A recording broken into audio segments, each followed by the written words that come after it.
여러분, 안녕하세요. 혹시 오늘도 조금은 무거운 하루를 보내셨나요? 햇빛은 눈부시게 내리쬐는데 마음속은 어딘가 그늘진 듯한 날이 있죠. 지금 그 시간을 함께하는 누군가가 있다면 다행이지만 없더라도 괜찮습니다.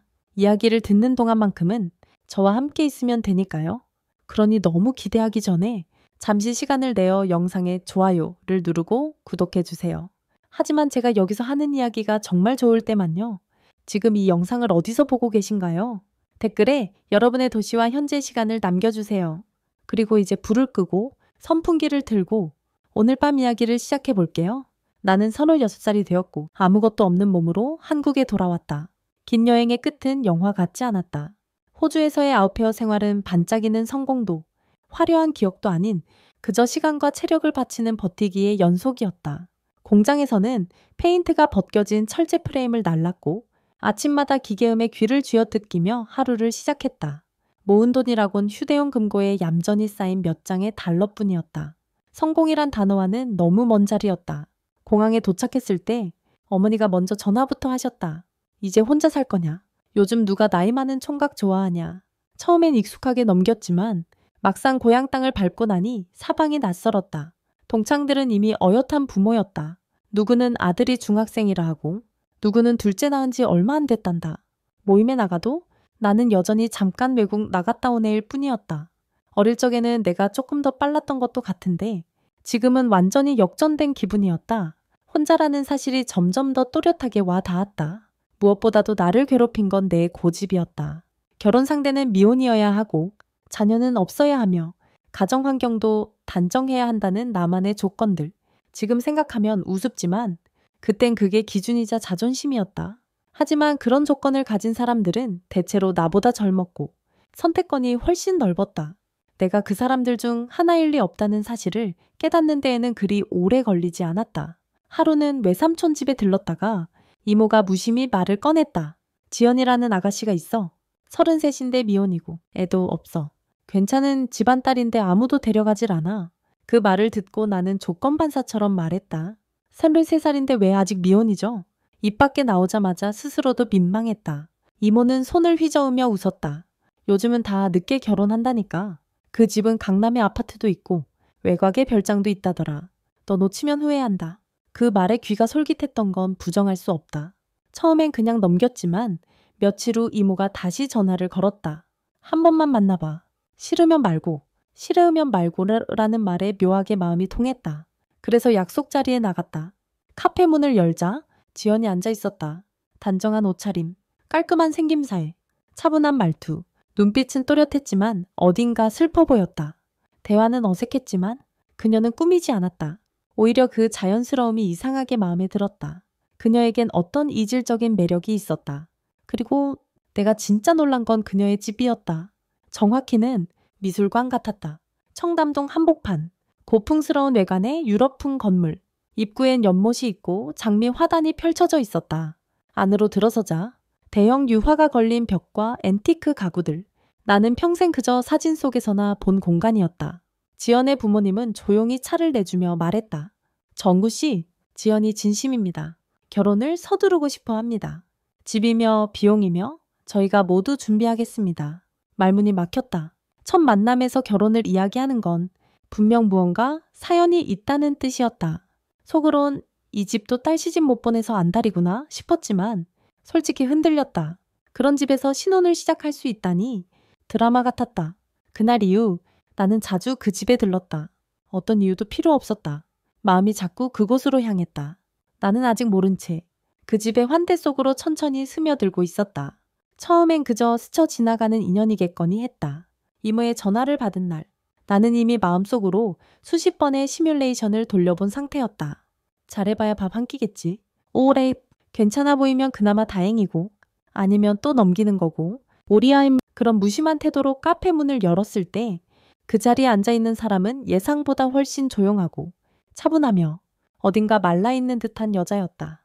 지연착 그녀는 내게 미소 지으며 고개를 숙였다. 작은 머그컵을 손으로 감싸쥐고 있던 그 모습이 이상하리만치 눈에 들어왔다.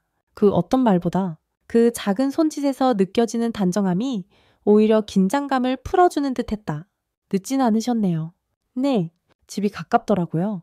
그 말은 거짓이었다. 사실 한참 전부터 와 있었고 그 근처를 몇 바퀴나 돌며 괜히 시간만 끌었다. 지연은 웃지도 않았고 놀라지도 않았다.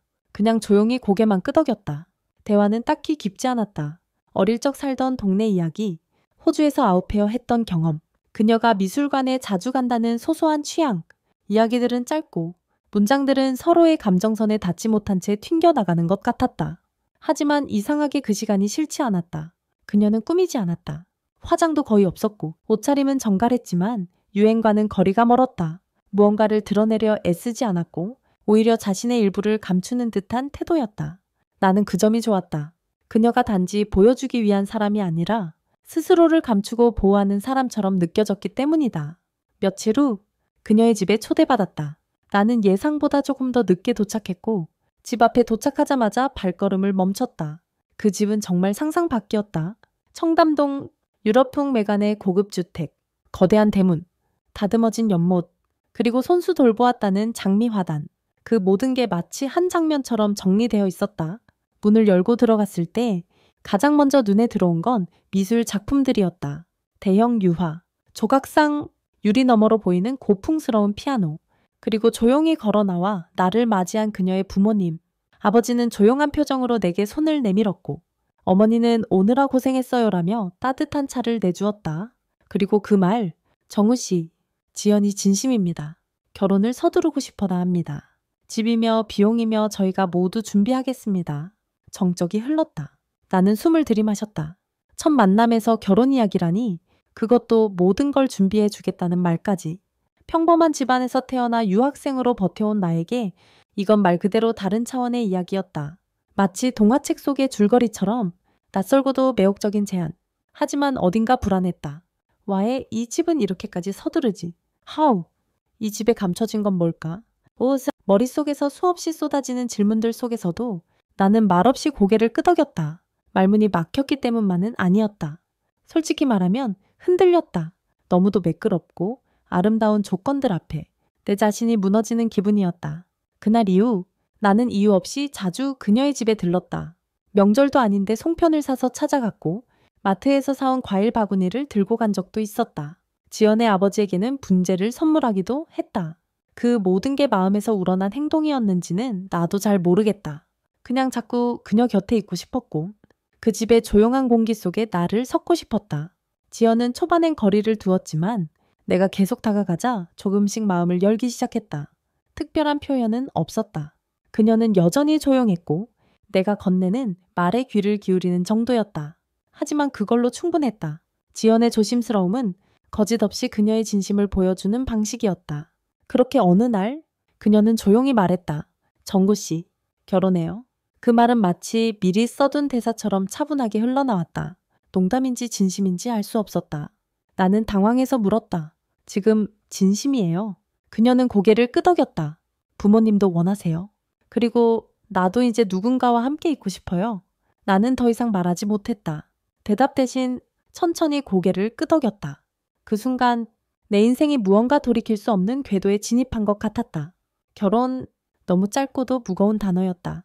그 말이 입 밖으로 나왔을 때 나는 마치 깊은 물속으로 빨려 들어가는 기분이 들었다. 숨을 들이쉬기도 전에 몸 전체가 뭔가의 시다공가에 펌포 간판에 휘감긴 듯한 묘한 긴장감이 감돌았다. 그녀의 집은 그날 이후 더 자주 들렀다. 거기엔 따뜻한 차와 느긋한 시간, 말이 없는 사람들만이 있었다. 어떤 날은 다 같이 저녁을 먹었고 어떤 날은 그녀의 어머니와 설거지를 함께하며 이런저런 이야기를 나누기도 했다.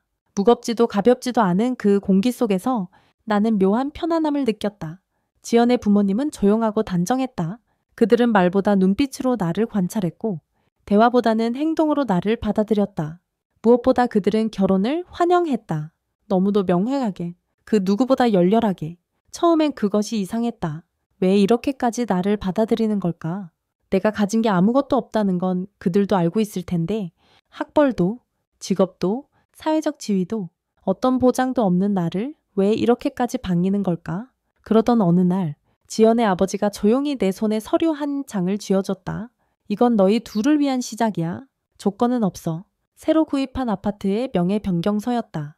모든 권리를 내게 넘기는 문서. 그 자리에서 나는 말없이 고개를 숙였다. 그 순간 감정은 두 갈래로 나뉘었다. 하나는 벅찬 감동, 다른 하나는 설명할 수 없는 찜찜함. 그 집이 너무도 쉽게 나를 받아들이는 이유. 그들이 그렇게까지 결혼을 서두르는 이유. 그녀가 첫 만남에서 결혼을 말했던 이유. 모두가 퍼즐처럼 하나로 이어지는 듯한 기분. 그 안에 무언가 감춰진 것이 있다는 직감은 떨칠 수 없었다. 그리고 드디어 결혼식 날이 다가왔다. 예식장은 도심의 유명 호텔. 사회자는 방송인 출신이었고 하객들은 연예인에 가까운 사람들이 많았다. 나는 어색하게 턱시도를 입고 자꾸만 입꼬리를 올리는 척했다. 마치 그 순간이 내 것이 아닌 듯 낯선 장면을 연기하듯 서 있었다. 식이 끝날 무렵 지연의 아버지는 다시 내게 다가와 말했다. 앞으로 무슨 일이 있어도 지연이 옆에 있어줘. 그 말의 어조는 명령도 아니고 부탁도 아니었다. 어딘가 절실한 뉘앙스.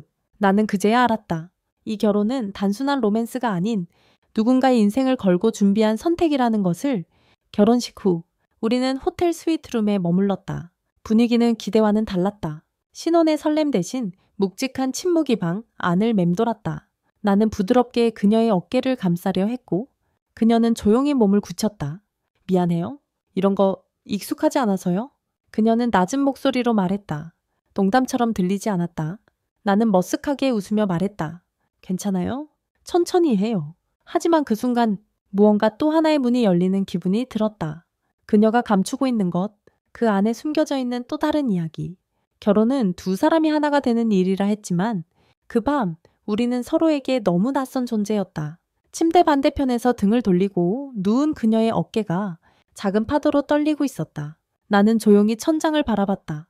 그리고 깨달았다. 아직 나는 그녀에 대해 아무것도 모른다는 것을. 우리는 마주보지 않은 채 밤을 보냈다. 말은 없었고 움직임조차 최소한으로 조심스러웠다. 나는 그녀가 등을 돌린 채 숨소리 하나까지 억제하고 있다는 것을 느꼈다. 마치 그 몸짓 자체로 나에게 어떤 신호를 보내려는 듯. 아침이 되었지만 둘 중 누구도 먼저 말하지 않았다. 모닝콜 소리 대신 창밖의 빗소리가 들려왔다. 하얀 시트 위, 미동 없는 두 사람. 결혼한 지 하루 만에 우리는 서로를 더 모르게 된 기분이었다. 하지만 나는 모른 척할 수 없었다. 그녀의 낯설고 굳은 몸짓. 그건 단순한 긴장이나 수줍음 그 이상의 무언가였다. 그래서 나는 조심스럽게 말했다. 지연 씨, 뭐든 괜찮으니까 나한테 이야기해줘요. 그녀는 천천히 몸을 돌렸다. 빛이 거의 닿지 않는 호텔 조명 아래 그녀의 얼굴은 창백했다. 그리고 그녀는 차분하게 말했다. 미안해요. 근데 먼저 말 못했어요. 그녀는 천천히 드레스를 벗었다. 나는 그저 멍하니 바라보았다. 당황도, 놀람도, 어느 감정 하나로 설명할 수 없는 상태였다. 그녀의 몸에는 분명히 있어야 할 부분이 없었다. 깔끔하게 절제된 흔적과 그 위에 남은 붉은 수술선. 나는 시선을 어디에 둬야 할지 몰랐다. 그녀는 나를 보지 않은 채 말했다. 이상하죠? 무섭죠?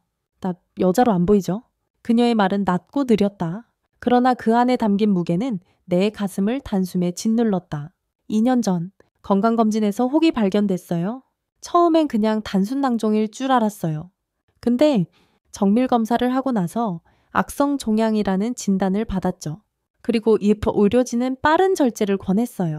그래서 왼쪽 유방 전체를 절제했어요. 그녀는 울지 않았다. 그 어떤 눈물도 보이지 않았다. 하지만 나는 알 수 있었다. 그녀가 그 말을 꺼내기까지 얼마나 오랜 시간 스스로와 싸워왔는지를. 회복실에서 깨어났을 때 울지도 않았어요. 그냥 아무 말도 안 했어요. 전 연인은 병원에 한 번 오고는 사라졌고 친구들도 며칠 지나자 연락이 끊겼어요. 그녀는 그날 이후 자신을 여자로 느끼지 못했다고 했다. 몸에서 일부가 사라진 게 아니라 존재 자체가 무너져 내린 기분이었다고 했다. 부모님은 결혼 못할까봐 걱정했죠. 처음엔 집이라도 주겠다고 했어요. 근데 난 그런 결혼은 싫었어요. 사랑 없는 결혼은 또 하나의 절제일 것 같아서 그녀는 고개를 들었다. 그리고 처음으로 내 눈을 똑바로 바라봤다. 근데 병원에서 완치 가능성이 있다고 하니까 혼자 죽기 싫어졌어요. 단 한 번이라도 누군가의 아내로 살아보고 싶었어요. 아침에 여보라고 불리고 싶었어요. 그 이후로 당신을 선택했어요. 그 순간 나는 아무 말도 할 수 없었다. 속에서 무언가 올라오고 있었지만 그것을 꺼낼 수 있는 언어는 없었다. 배신감 아니면 이해할 수 없는 슬픔. 그 어떤 감정도 그녀의 말 앞에선 너무 가벼웠다. 나는 그동안 그녀를 조건으로만 봐왔다. 청담동 집, 정리된 외모, 조용한 태도, 그 모든 것이 마치 운이 좋은 혼처 같았고 나는 그저 선택된 사람처럼 느껴졌다. 하지만 지금 보니 내가 그녀의 오려보이 외로움을 대신 짊어질 사람으로 선택받은 것이었다. 그녀는 속이지 않았다. 단지 말하지 않았을 뿐 그 선택이 나쁘다고 생각하지 않았다. 다만 내가 아무것도 모른 채 이 결혼에 들어왔다는 사실이 내 스스로를 낯설게 만들었다. 그녀는 말없이 고개를 숙였다. 나는 그날 밤 그녀 곁에 누워 아무 말 없이 천장을 보며 생각했다. 내가 정말 몰랐던 것은 그녀의 신체가 아니라 그녀의 마음이라는 것을 그날 이후 며칠 동안 우리 집엔 유령이 사는 것 같았다. 나는 그녀의 앞에서 밥을 먹었고 그녀는 여느 때처럼 조용히 반찬을 꺼냈다. 식탁 위에는 김이 서린 국과 조용한 숨소리만 떠다녔다. 하지만 그 어떤 대화도 감정도 오가지 않았다. 나만 불편한 건 아닌 것 같았다. 그녀의 눈은 피곤했으며 손끝은 자주 떨렸다. 그녀는 말을 아꼈고 나는 질문을 삼켰다. 무엇을 물어야 하는지조차 몰랐다. 그녀가 나에게 털어놓은 이야기 앞에서 나는 한없이 작아졌다. 밤마다 나는 그녀와 같은 공간에 있으면서도 마치 낯선 호텔의 투숙한 손님처럼 느껴졌다. 그녀는 작은 방에 머물렀고 나는 더 큰 방에 머물렀지만 그 어떤 방도 우리 둘을 하나로 엮어주지 않았다. 그녀의 옆에 있는 듯하면서도 닿지 못하는 거리. 나는 그 간극 속에서 흔들렸다. 머릿속엔 반복되는 질문이 떠돌았다. 나는 그녀를 사랑하고 있는 걸까? 아니면 그녀가 보여준 슬픔의 감정이 휘말린 걸까? 그리고 그녀는 정말 나를 선택한 걸까? 아니면 자신을 받아들여줄 아무나를 원한 걸까? 그런 고민에 밤이 새는 날이 많았다. 한 번은 새벽 3시쯤 주방에 나와 물을 마시다가 불 꺼진 거실에서 그녀의 노트북 화면이 켜져 있는 걸 보았다. 습관적으로 시선을 돌리려다 화면 속 문장 하나에 눈이 멈췄다. 만약 다시 태어난다면 나는 다른 몸을 가졌으면 좋겠다. 그 문장은 내 마음 깊은 곳까지 스며들었다. 그녀는 아직도 자신을 용서하지 못하고 있었다. 완치 판정을 받고 결혼까지 했음에도 불구하고 여전히 그녀는 자신을 결핍된 존재라고 여겼다. 그 사실이 너무 마음 아팠다. 나는 처음으로 그녀에게 물었다. 왜 하필 나였냐고? 왜 나 같은 사람을 선택했느냐고? 그녀는 조용히 말했다. 당신은 나한테 아무것도 묻지 않았어요. 왜 혼자인지, 왜 그렇게 급하게 결혼하자는지 아무 말 없이 받아들였잖아요. 그게 고마웠어요. 그 말이 가슴에 박혔다. 나는 정말 몰라서 아무것도 묻지 않았던 것이고 그녀는 그 무심함 속에서 따뜻함을 느꼈던 것이다. 내가 무언가를 해준 게 아니었다. 오히려 아무것도 하지 않은 것이 그녀에게는 위로였던 것이다. 그날 밤 우리는 함께 침대에 누웠다. 나는 그녀의 손을 조심스레 잡았다. 그녀는 놀라지 않았지만 손을 꼭 쥐지도 않았다. 그저 가만히 온기만을 느끼는 듯한 조용한 손이었다. 그 순간 나는 깨달았다. 사랑은 모든 걸 아는 데서 시작되지 않는다. 오히려 모르는 것을 받아들이는 것에서 시작되는지도 모른다는 것을 지연은 아직도 상처 입은 사람이었다. 그 상처는 신체가 아닌 마음 깊은 곳에 자리 잡고 있었고 나는 그 상처를 감싸 안을 준비가 제대로 되어 있지 않았다. 하지만 그럼에도 불구하고 나는 떠나지 않기로 했다.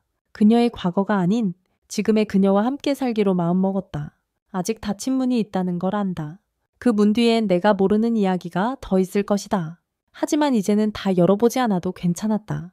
때로는 기다림이 가장 큰 이해라는 걸 나는 조금씩 배우고 있었다.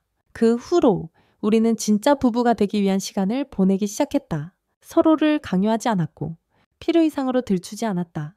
대신 식탁에서 마주보고 앉아 따뜻한 국물 한 숟갈을 함께 떠먹는 것만으로도 우리는 서로를 이해하고 있었다. 그녀는 여전히 웃음이 적고 말이 없었지만 그 사이사이 드문드문 보이는 미소는 진심이었다. 나는 그 작은 변화에 매일 마음이 흔들렸다. 지연이라는 사람을 이제는 조금씩 알아가는 중이었다. 그녀와 살기 시작한 지 2달이 넘었다. 서류상 우리는 부부였고 식탁을 함께 쓰는 생활 동반자였다. 아침이면 내가 먼저 일어나 커피를 내렸고 그녀는 조용히 주방에서 반찬을 꺼냈다. 그 시간들은 고요했고 서로 눈을 자주 마주치지는 않았지만 피하지도 않았다. 우리는 둘 다 조심스러웠다. 그녀는 마음을 다 열지 않았고 나 역시 지나친 친밀함을 강요하지 않았다. 때로는 그 거리가 섭섭했지만 동시에 그게 그녀가 허용할 수 있는 선이라는 것을 알았다. 나는 그 경계를 존중하기로 했다.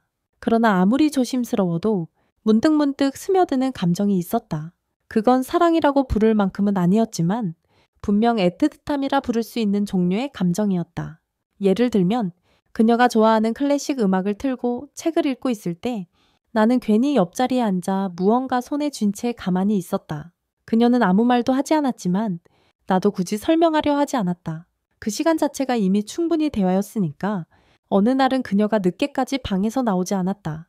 문을 두드릴까 고민하다 말았고 결국 새벽쯤 스르륵 문이 열리더니 조용히 주방 쪽으로 걸어 나왔다.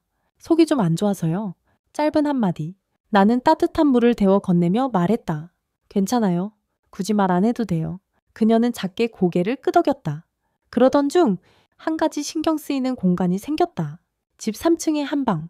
그 방은 항상 문이 잠겨 있었고 그녀는 거기엔 손대지 말아 달라고만 말했다. 처음엔 신경 쓰지 않으려 했지만 시간이 지날수록 자꾸만 그 방이 나를 끌어당겼다. 마치 집안의 유일한 비밀이 그 안에 숨겨져 있다는 예감처럼 어느 날 아침 그녀는 어머니와 함께 절에 다녀오겠다며 외출했다. 집안엔 나 혼자 남았다. 텅 빈 공간, 창문을 타고 들어오는 햇살, 그리고 3층을 향해 천천히 오르는 내 발걸음. 나는 주방 서랍에서 받은 예비 열쇠 꾸러미를 꺼냈다. 몇 번의 시도 끝에 문이 열렸다. 방은 조용하고 오래된 기억으로 가득 찬 듯 정리되어 있었다.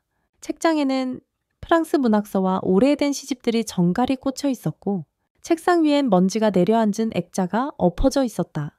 그 액자를 들자 젊은 시절의 지연과 어떤 남성이 함께 웃고 있는 사진이 나왔다. 두 사람은 어깨를 나란히 한 채 부산 바닷가 어딘가에서 찍은 것처럼 보였다. 사진 뒤엔 3월, 부산이라는 메모. 나는 무심코 다시 내려놓고 책장의 사이에 끼워져 있던 낡은 노트를 꺼냈다. 첫 장에는 이런 문장이 적혀 있었다. 수술 후 처음 거울을 본 날. 나는 웃지 못했다. 페이지를 넘길수록 그녀의 감정이 날 것으로 쏟아져 나왔다. 절제 수술 이후 스스로를 여자로 느끼지 못했던 날들. 병원 복도에서 조용히 울다가 아무도 모르게 돌아섰던 날. 그리고 전 연인 민호라는 사람의 이야기. 민호는 병원 문을 나가고 다시 돌아오지 않았다. 10번째 날. 태동은 느껴지지 않았다. 11번째 날. 나는 서명했다. 그 문장들을 읽으며 나는 눈을 감았다. 조각이 하나둘 맞춰졌다. 그녀는 과거에 임신을 했고 그와 동시에 암 진단을 받았다. 아이를 지키려 했지만 결국 수술을 선택했고 사랑도 생명도 잃었다. 그 사실 앞에서 나는 더 이상 의심할 수 없었다. 이 결혼이 계산일지도 모른다는 생각은 그 순간 사라졌다. 그녀는 거짓말을 하지 않았다. 다만 감당할 수 없었던 감정들을 봉인해두고 있었을 뿐이다. 나는 그 방을 나서며 조용히 문을 닫았다. 더 이상 그 방은 비밀이 아니었다. 그리고 나 역시 그녀의 아픔 앞에서 도망치지 않기로 했다. 그날 밤 지연은 절에서 받은 염주를 내 손에 조심스레 건넸다. 예상과 달리 그녀의 표정은 밝았다. 나는 아무 말 없이 염주를 받아 손목에 감았다. 그녀의 손이 내 손목을 스칠 때 순간적으로 미세한 떨림이 느껴졌다. 우리는 서로를 바라봤지만 아무 말도 하지 않았다. 그 밤은 조용했다. 오히려 평소보다 평온했다. 하지만 내 마음은 평온하지 않았다. 낡은 노트에 쓰인 그녀의 이야기. 그 안에 고스란히 남겨진 절망과 회한, 상실. 그것을 읽으며 느꼈던 감정은 충격이 아니라 고통이었다. 그녀가 살아남기 위해 얼마나 많은 것을 포기해야 했는지를 나는 이제야 이해하게 된 것이다. 며칠 후 그녀가 병원에 다녀오겠다고 했다. 나는 별다른 질문 없이 알겠다고만 대답했다. 이전에 나였다면 이유를 물었겠지만 이제는 묻지 않는 것이 배려임을 배웠다. 그녀가 병원으로 향하고 난 후 나는 다시 3층 방 근처를 지나다가 조그마한 금속 상자를 발견했다. 문득 호기심이 올라왔다. 그것은 낡은 나무 상자였고 자물쇠가 채워져 있었다. 예비 열쇠로도 열리지 않았다. 나는 조용히 상자를 제자리에 놓고 나왔다. 이제는 더 이상 강제로 무언가를 여는 것이 옳지 않다는 것을 안다. 그녀의 지난날은 내가 캐묻기 위해 존재하는 것이 아니라 그녀가 준비됐을 때 꺼낼 수 있어야 할 이야기였다. 그날 저녁, 지연은 평소보다 더 차분한 목소리로 말했다. 오늘 병원에서 검사 받았어요. 그냥 확인하고 싶었어요. 나는 그 말이 어떤 뜻인지 단번에 알아챘다. 그녀는 아직 자신이 진짜로 살아있는지를 확인하고 싶었던 것이다. 나는 조용히 고개를 끄덕였다. 그 순간 그녀는 내 눈을 피하지 않았다. 도리어 똑바로 바라보았다. 언젠가 내가 준비되면 그 방 열어줄게요. 나는 고개를 끄덕이며 말했다. 나 말고 너 자신을 위해 열어줘. 네가 괜찮아질 때. 그녀는 처음으로 내 앞에서 조금 더 오래 눈을 마주쳤다. 그녀의 눈동자 안에서 깊은 무언가가 움직이는 듯 했다.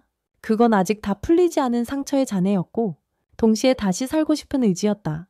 그 이후 나는 3층 방에 가지 않았다. 굳이 확인할 필요도 침범할 이유도 없어졌다. 대신 나는 더 자주 그녀와 함께 시간을 보냈다. 아침엔 클래식 음악을 틀었고 저녁엔 함께 요리를 하기도 했다. 우리는 서로에게 많은 걸 말하지 않았지만 말하지 않아도 이해할 수 있는 순간들이 늘어났다. 그러던 어느 날 밤 그녀가 불쑥 내게 물었다. 만약 내가 그날 병원에서 다른 결정을 했다면 우리 지금 없었겠지. 나는 대답하지 않고 조용히 그녀의 손을 잡았다. 그녀는 아무 말 없이 고개를 끄덕였다. 그 말은 아마도 지금은 괜찮다는 의미였을 것이다.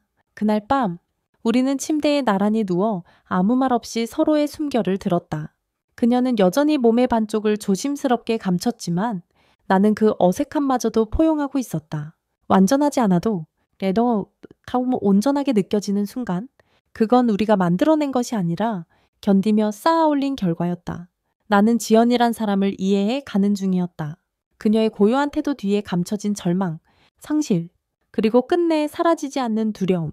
그 모든 것이 그녀의 일부였고 나는 이제 그것과 함께 살아가는 법을 배우고 있었다. 무언가 완벽하지 않아도 괜찮다고 말해주는 것.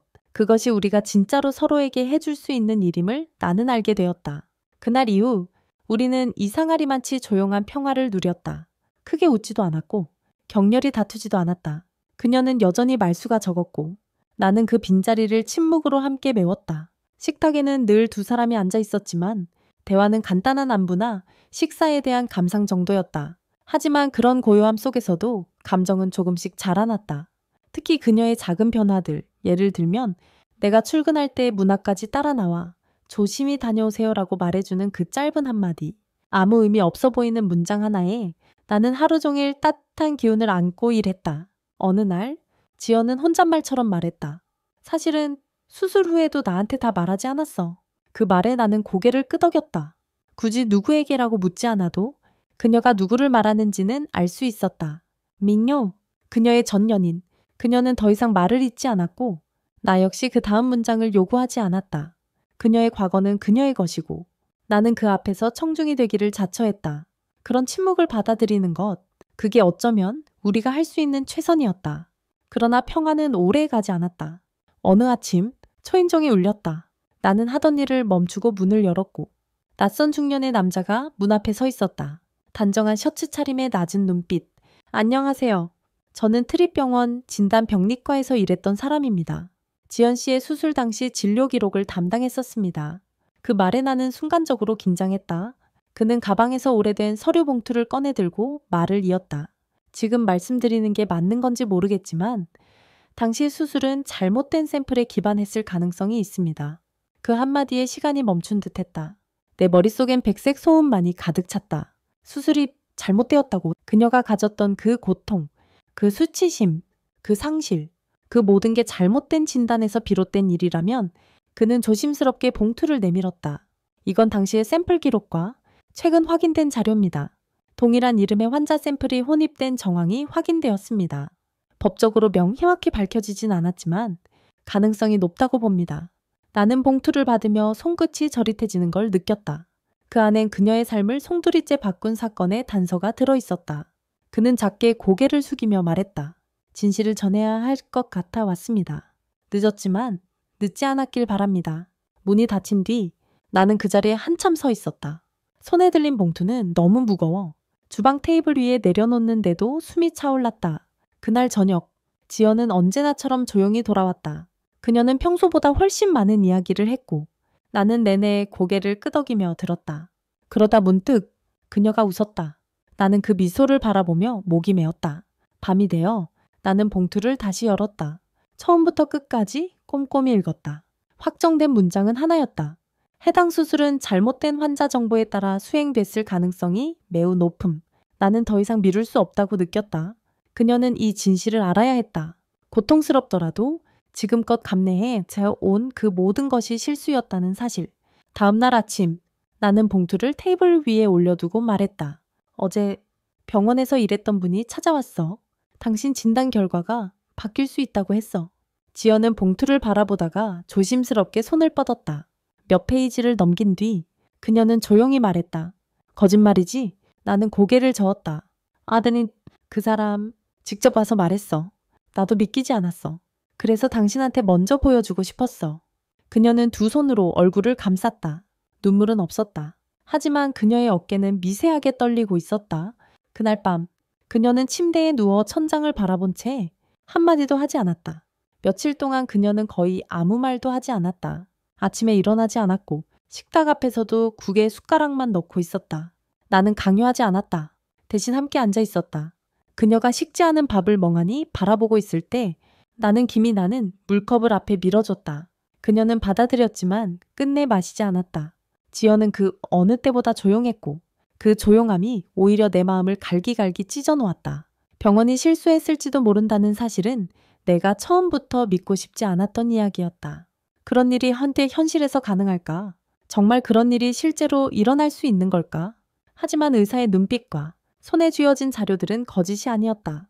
서류 곳곳에 도장을 찍은 병원 기록, 수술 일지, 샘플 일치 여부의 확인 결과, 지연의 삶 전체를 뒤흔든 사건이 단 한 줄의 오류, 한 개의 잘못된 스캔 코드에서 시작된 거라면 나는 혼자 조용히 로펌에 연락을 취했다. 의료소송 전문 변호인단, 병원 책임 사례를 다뤄본 변호사, 의료감정 가능한 내과에 정확히 하나하나 확인하며 이 일을 어떻게 풀어나가야 할지 방향을 잡고 있었다. 그 모든 걸 지연에게 숨겼다. 지금의 그녀는 진실보다도 더 큰 충격에 잠겨 있었고 나는 그녀의 숨쉴 공간이 되고 싶었다. 일주일쯤 지나자 지연은 스스로 일어나 거울 앞에 섰다. 그녀는 오랜만에 립밤을 발랐고 머리를 묶었다. 나는 그 모습이 기쁘면서도 슬펐다. 그녀는 다시 움직이고 있었지만 결코 전과 같지는 않았다. 그날 밤 그녀는 나에게 조용히 물었다. 다시 검사받을 수 있을까? 나는 이미 준비해둔 병원 예약 내역을 건넸다. 여기야. 믿을 수 있는 병원이야. 검체 확인부터 영상 촬영까지 전부 다시 할 수 있어. 그녀는 고개를 끄덕였다. 그 눈빛은 더 이상 흔들리지 않았다. 마치 이제는 확인을 위한 싸움을 시작하겠다는 듯한 태도였다. 며칠 후 우리는 함께 병원에 갔다. 피검사, 영상 촬영, 조직 샘플. 의사들은 신중했고 우리는 조용히 따라갔다. 지연은 아무 말 없이 흰 가운을 입고 검사실 안으로 들어갔고 나는 복도 벤치에서 기다렸다. 기다리는 동안 나는 그녀가 입원했던 당시 병원의 웹사이트를 수없이 들여다봤다. 의료사고 전담팀 운영, 환자 중심 서비스, 신로의 이름 트립병원. 그 글자들이 공허하게 다가왔다. 내 앞에 있는 그녀는 그 병원의 실수로 삶이 바뀐 사람이었다. 그 실수가 아니었다면 지금 그녀의 몸과 마음은 어떠했을까? 검사를 마치고 나오는 길, 지연은 입을 열지 않았다. 조용히 조수석에 앉아 창밖을 바라봤다. 그녀의 눈빛은 흐릿했지만 멀리 있었다. 나는 조심스럽게 물었다. 무서워? 그녀는 작게 고개를 저었다. 아니, 이제는 알아야겠어. 내가 뭘 잃었는지, 그게 진짜 내 거였는지. 그날 밤 그녀는 다시 노트를 꺼냈다. 오랜만에 펜을 든 손이 조금 떨렸지만 문장을 쓰기 시작한 그녀의 눈빛은 단단했다. 나는 그 노트를 보지 않았지만 그녀가 다시 글을 쓰기 시작했다는 사실만으로 안도했다. 어쩌면 그녀는 지금 처음으로 스스로의 이야기를 진짜로 써내려가기 시작한 것일지도 몰랐다. 3일 후 병원에서 전화가 왔다. 결과가 나왔다고 했다. 지연은 숨을 깊게 들이쉬고 내가 준비한 외투를 입었다. 병원으로 향하는 차 안. 우리는 아무 말도 하지 않았다. 라디오에서 피아노 연주가 흘렀다. 지연은 고개를 기댔고 나는 운전대를 조금 더 세게 잡았다. 병원 진료실. 의사는 신중한 말투로 시작했다. 현재 지연 씨의 몸에서는 어떠한 암세포나 재발 징후도 발견되지 않았습니다. 지연은 눈을 깜빡였고 의사는 말을 이었다.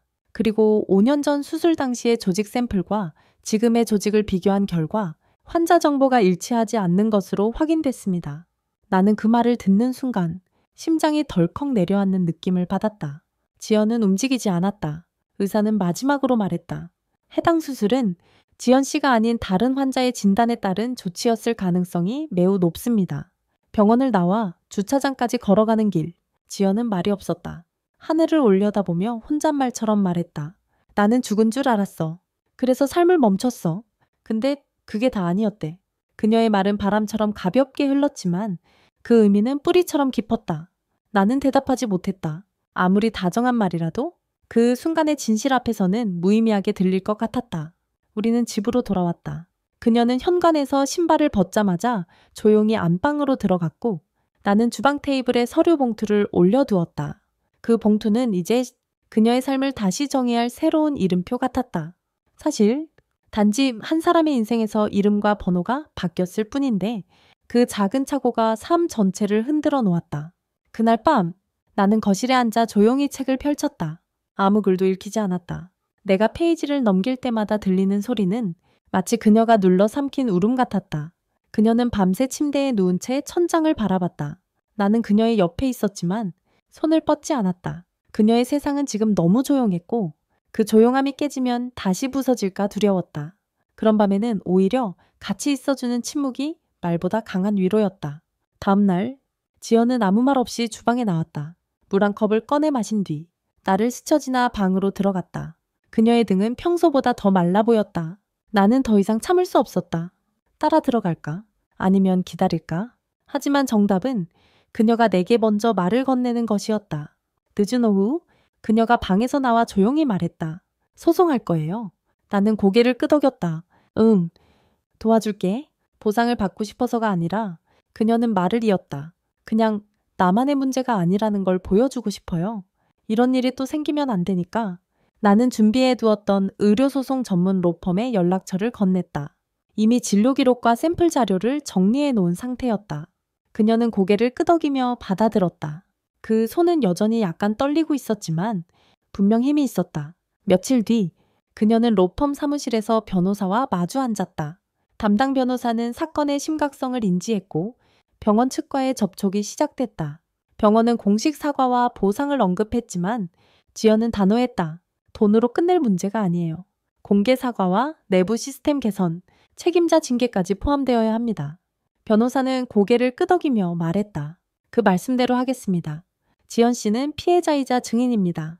진실을 밝히기 위해선 당신의 목소리가 가장 중요합니다. 그날 밤 지연은 조용히 거울 앞에 섰다. 이제는 회피하지 않고 자신의 몸을 정면으로 바라보았다. 거울 속의 자신을 몇 초 동안 응시하더니 똑바로 등을 펴고 거실로 나왔다. 그리고 아주 오랜만에 그녀가 웃었다. 작은 미소였지만 그건 분명한 변화였다. 그녀는 다시 살아가기 시작한 것이다. 이전과는 다른 방식으로, 그러나 분명한 힘으로. 그 이후로 그녀는 매일 기록을 남겼다. 소송을 위한 진술서, 진단서, 그리고 자신만의 감정 노트. 그 안에는 수술의 날, 병원에서의 냄새, 의사의 표정, 그리고 그 모든 것을 견딘 자신의 이야기가 담겨 있었다. 그녀는 가끔 내게 노트를 읽어주기도 했다. 그날 병원에서 깨어났을 때 내 몸은 내 것이 아닌 것 같았다. 가장 서러운 순간은 나를 병든 사람으로만 보는 시선이었다. 나는 그런 이야기를 들을 때마다 손을 꼭 잡아주었다. 내가 해줄 수 있는 건 많지 않았지만 그녀의 말을 들어주고 곁에 있는 일만큼은 누구보다 잘할 수 있을 것 같았다. 지연은 여전히 상처 입은 사람이었다. 하지만 이제는 그 상처를 부끄러워하지 않았다. 그녀는 상처를 자신의 일부로 받아들이는 법을 배우고 있었다. 그리고 나는 그녀가 그 싸움을 포기하지 않도록 곁에 머물기로 했다. 이상한 일이었다. 지연은 자신이 수술을 받지 않아도 됐다는 걸 알게 된 뒤 오히려 더 단단해졌다. 처음 며칠은 눈빛이 흔들렸지만 그 뒤로는 마치 어딘가에 뿌리를 내리듯 조용하고 무서운 집중력을 보였다. 매일 같은 시간에 일어났고 같은 시간에 글을 썼으며 명확한 목소리로 변호사와 통화했다. 나는 아침마다 커피를 내리며 그녀를 바라봤다. 테이블 위에 노트북, 옆에는 오래된 노트, 그리고 손에는 연필 한 자루, 펜이 아닌 연필이었다. 그녀는 매번 지우고 다시 쓰며 자신의 언어를 더듬고 또 다듬었다. 어느 날 밤 그녀가 노트를 덮으며 말했다. 오니나옹, 인터뷰 하나 하기로 했어요. 나는 고개를 들었다. 언론사에서 여성 전문지, 의료 피해 사례를 집중 조명한다고 하더라고요. 나는 잠시 생각하다가 웃었다. 잘 됐네. 내 이야기. 누군가는 들어야 하니까. 그녀는 처음엔 망설였지만 결국 인터뷰에 응했다. 기사에는 얼굴이 나오지 않았고 이름도 가명으로 처리됐지만 내용은 가리지 않았다. 5년 전 잘못된 진단, 절제 수술, 연인의 이탈, 임신 중단, 그리고 회복까지. 그녀는 자신의 모든 이야기를 조리 잊고 냉정하게 풀어냈다. 기사 반응은 예상보다 컸다. SNS에서 빠르게 퍼졌고 댓글에는 응원과 분노가 함께 올라왔다. 어떤 사람은 이게 나라냐고 썼고 어떤 이는 내 여동생 이야기 같아 눈물이 났다고 말했다. 그리고 가장 많은 말은 그녀는 정말 용감한 사람입니다. 였다. 지연은 그 반응들에 크게 동요하지 않았다. 동정을 원한 게 아니니까요. 그녀의 말은 단호했고 나는 그 단호함이 자랑스러웠다. 며칠 후 그녀는 병원에서 돌아오며 나에게 조심스럽게 말을 꺼냈다. 오늘 산부인과 다녀왔어요. 나는 순간 가슴이 철렁 내려앉았다. 왜? 그냥 가능성이 있는지 알고 싶었어요. 아이를 가질 수 있을지 나는 놀랐지만 반대하지 않았다. 오히려 그 말이 반가웠다. 예전 같았으면 상상도 하지 않았을 이야기였다. 지연이 그런 결정을 했다는 것 자체가 그녀가 다시 삶을 향해 나아가고 있다는 증거였다. 며칠 후 나온 검사 결과에서 의사는 말했다. 아직 임신이 불가능하진 않지만 자궁 내막이 얇아져 있고 고위험군에 해당합니다. 혹시 시도하신다면 각별히 관리가 필요합니다. 지연은 조용히 고개를 끄덕였다. 의사의 말에 낙담하지도 흥분하지도 않았다. 그녀는 병원문을 나서며 말했다. 무리하지 않을 거야. 그냥 가능하다는 걸 알고 싶었을 뿐이야. 그날 밤 우리는 처음으로 진지하게 미래에 대해 이야기했다. 아이에 대한 이야기, 우리가 함께 보낼 시간, 혹시 생기지 않아도 괜찮은 삶. 그녀는 말했다. 예전에는 다시는 엄마가 될 수 없다고 생각했어. 그게 가장 고통스러웠거든. 근데 지금은 해볼 수 있을 것 같아. 비록 잠깐일지라도 나는 그녀의 손을 꼭 잡고 말했다. 아이든 아니든 당신이 내 곁에 있다는 것만으로 충분해. 그 후로 우리는 조금씩 준비를 시작했다. 무리하지 않기로 했다.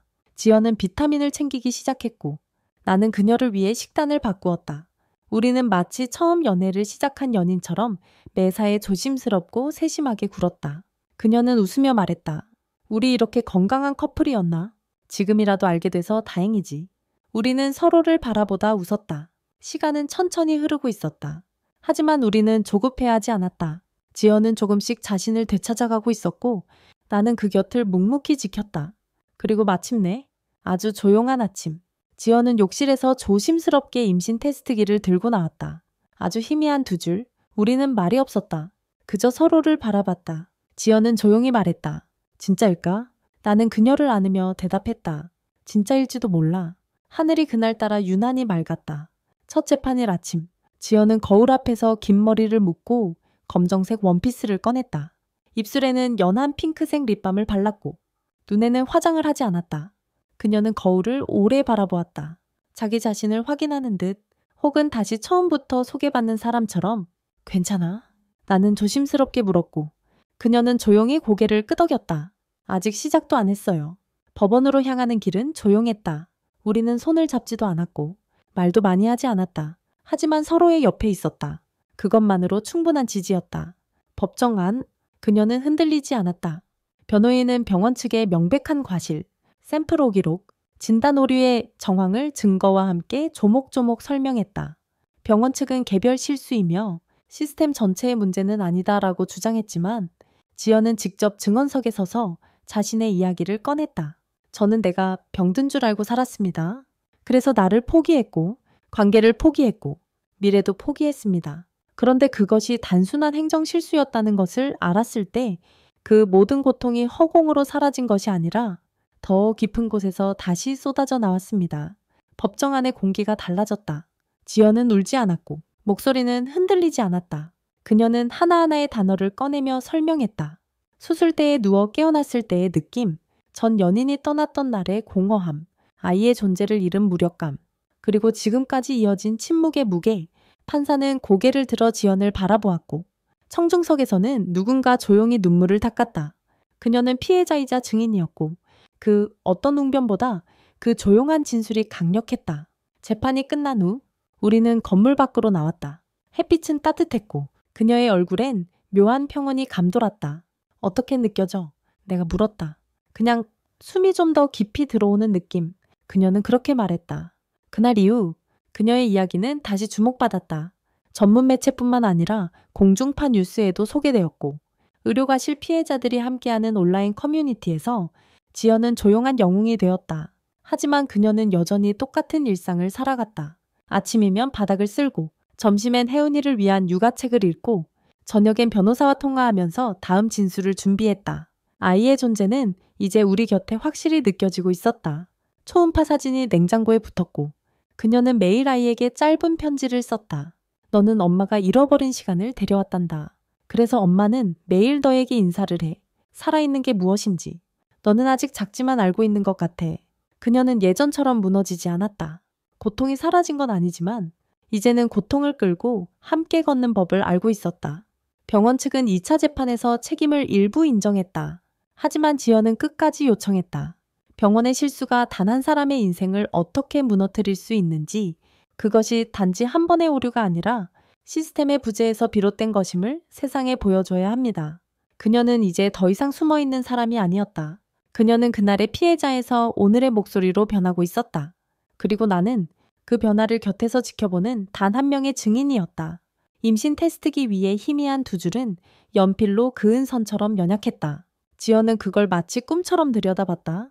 나는 옆에서 그녀의 숨소리가 깊어지는 걸 들었다.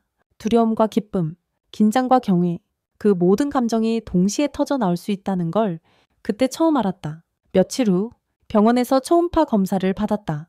검사실 안은 조용했다. 의사는 작은 화면을 가리키며 말했다. 보이시죠? 여기 이게 아기입니다. 지연은 화면을 뚫어지게 쳐다보았고 나는 그녀의 손을 조용히 감쌌다. 심장은 아직 안 뛰어요. 아주 초기예요. 다음 주쯤 다시 보죠? 그때는 소리를 들을 수 있을 겁니다.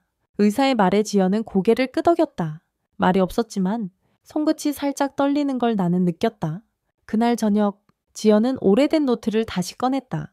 거기에 적힌 문장은 짧았지만 깊었다. 나는 오늘 생명을 품었다. 아주 작고 연약한 존재지만 지금 나와 함께 숨쉬고 있다. 그녀는 다시 쓰기 시작했다.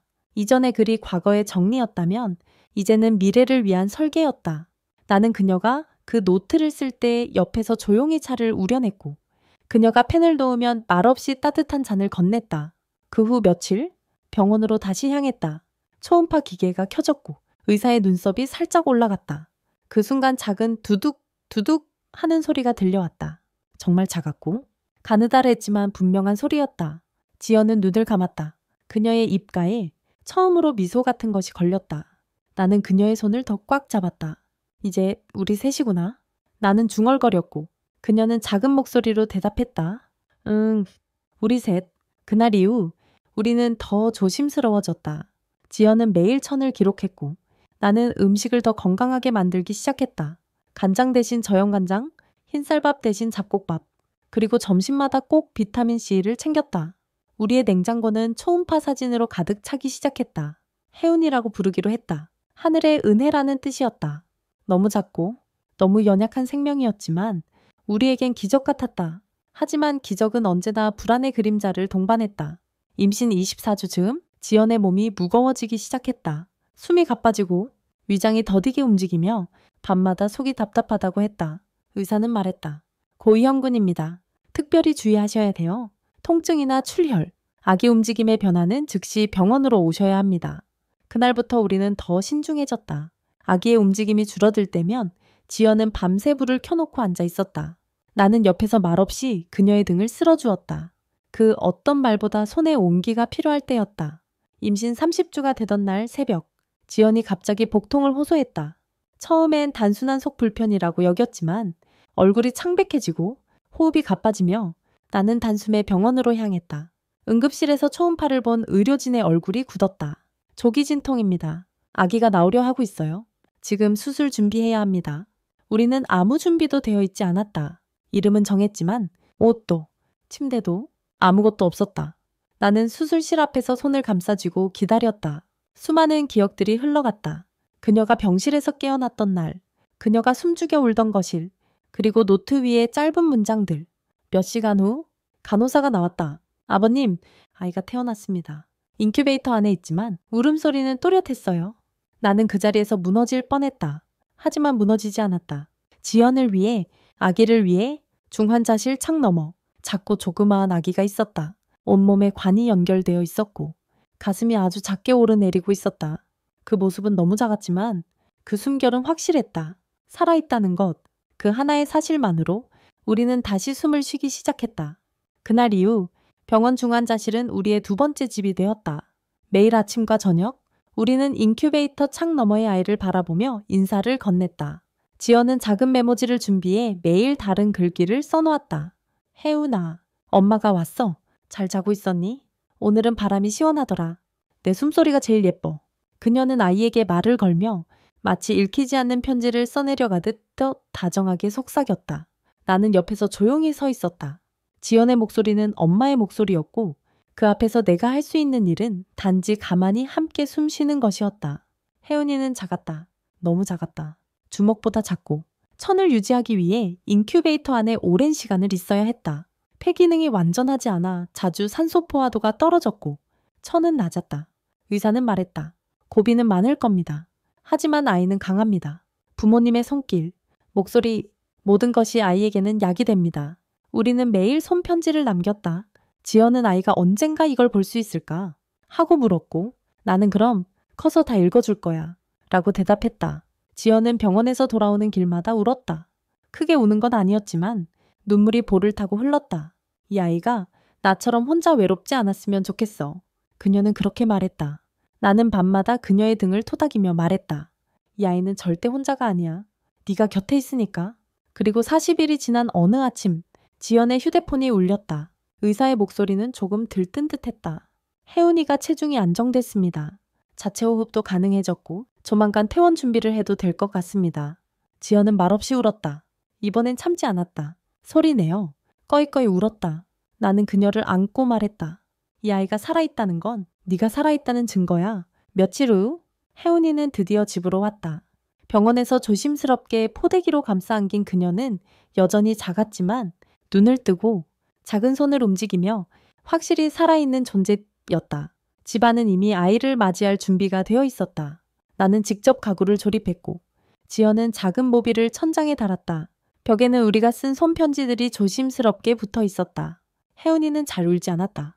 눈을 동그랗게 뜬 차에 주변을 둘러보았고 지연이 팔에 안으면 이내 잠들었다. 그 모습은 마치 그녀가 잃어버렸던 모든 시간들이 되돌아오는 듯했다. 지연은 매일 아침 혜은이에게 인사를 건넸다. 좋은 아침이야. 우리 아가, 엄마는 오늘도 널 사랑해.